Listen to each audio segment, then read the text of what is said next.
Hello everyone and welcome back to the SteemTrail Gaming News. Today is the 30th of November of 2017. I am Kralizec and I will be your host.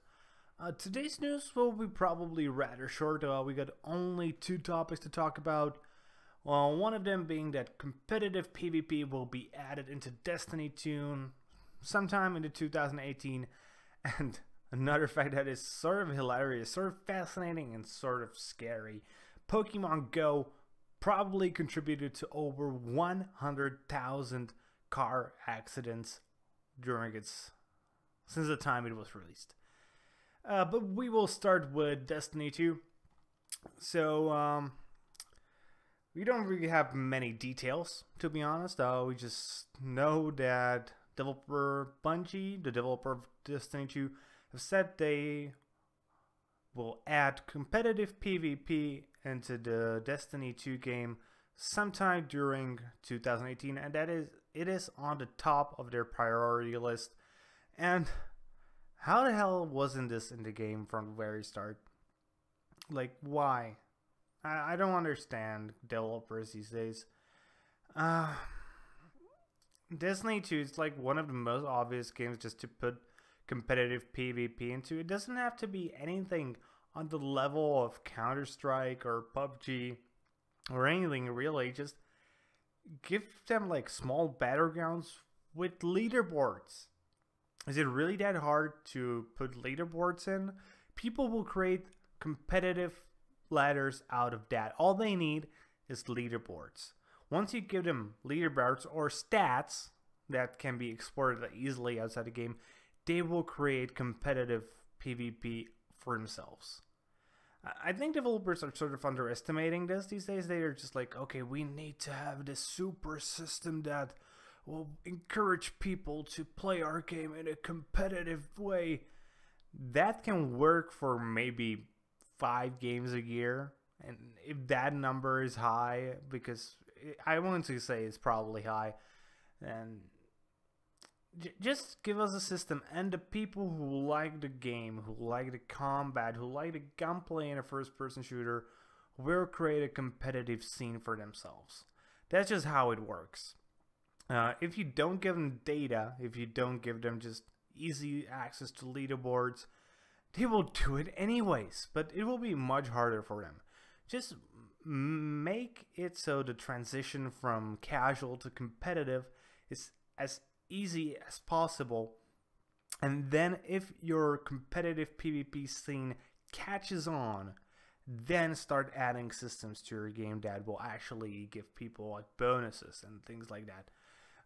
Or if you're designing a game that will specifically be meant to play in competitive, which by the way isn't really Destiny's case, then obviously you need to have systems rewarding players, but then it should be purely cosmetics. And I'm going to guess that's not going to be the case in Destiny 2. It's going to probably be actual better gear, somewhat akin to the gear in World of Warcraft, for example, where if you're better, you get better gear, which just seems like a ridiculously stupid system, to be honest. But what can you do? The desire for a ranking system inside a game is very high, but all people really want are leaderboards. Trust me on this, companies. They don't really want insanely complex systems where the person who shot 3 headshots in a game gets one special piece of bonus loot every single time or something like that. They just want to see who was better. They want stats so they can figure out in what ways the other team was better so they can improve. And that's really all they want. Give them access to battlegrounds with who won, who did the most damage, who had the most kills. Give them easy to access arena where people can group up and go on against other teams. That's all people want. On top of that, the fact that this wasn't added to the game until this point is a really big problem for Bungie, as people are quite pissed at them right now because of the XP issues. Sort of another scandal that's currently going on in the game world. We talked about it a little bit. It seems to be, it isn't such like a sudden boom of a controversy. It's more of a steadily growing controversy as more facts are coming out and people are realizing that, man, their system was really shitty. Why are we paying for a shitty system? And hopefully Destiny 2 hasn't gotten in such a rut that they will just die after this. I'm hoping, because as far as I hear, the gunplay, which is the most important part of any first-person shooter, is actually quite fun. And I'm hoping that it can survive and get better. And our second piece of news, which, man, is just scary. Seriously, scary as hell. So Pokemon Go likely caused, or helped to cause, around 100,000 car crashes. Are people just so dumb that they're just staring at their phone all the time, playing Pokemon Go, or even doing it while driving?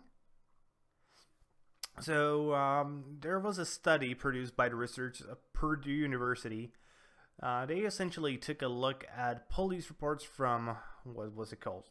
Tippecanoe County, Indiana. Man, I'm not good with American county names, but I think it's Tippecanoe.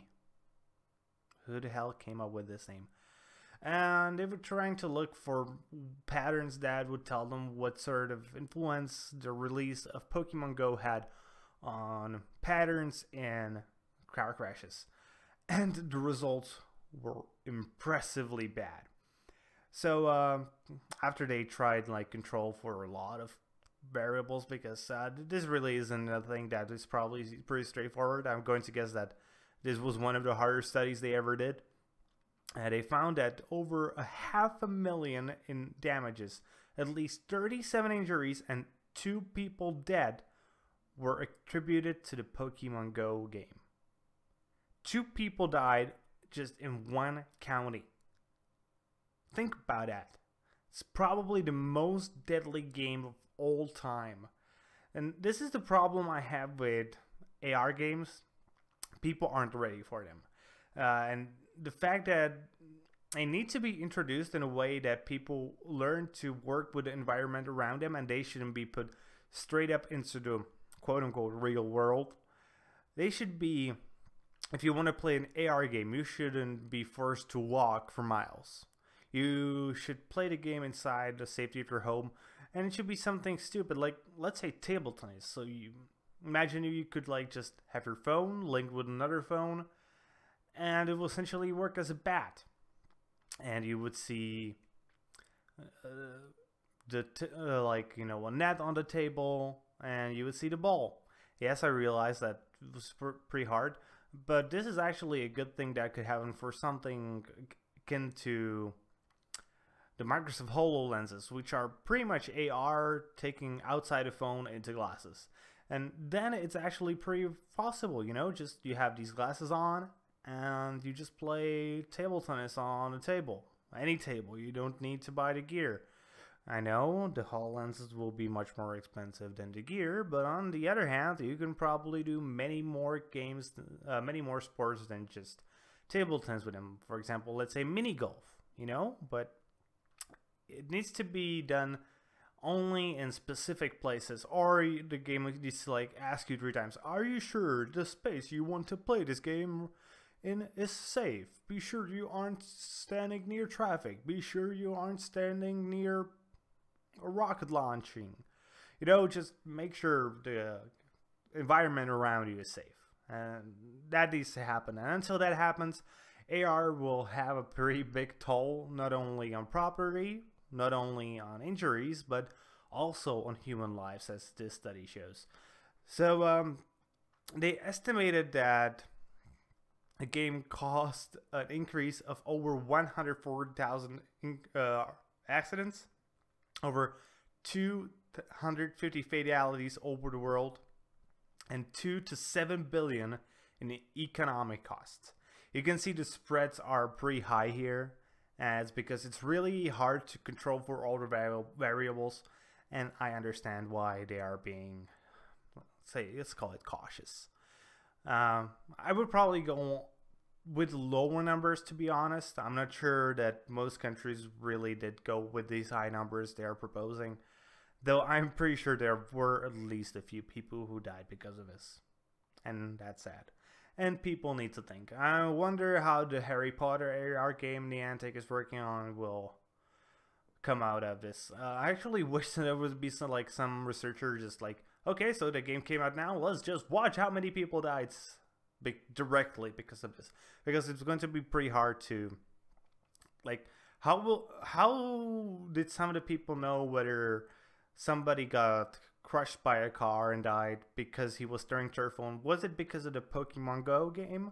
Or was it because he just got a text from his girlfriend saying she's breaking up with him? You don't know. Especially if the phone would be broken at doing trash. Okay, that's actually going to be it for today, guys. I hope you liked the video. If you did, be sure to give us a thumbs up here on YouTube and to subscribe to our channel. If you're watching this on Steam, be sure to give us an upvote and to follow our blog. And with that being said, that is going to be it for today. So see you guys later with more gaming content.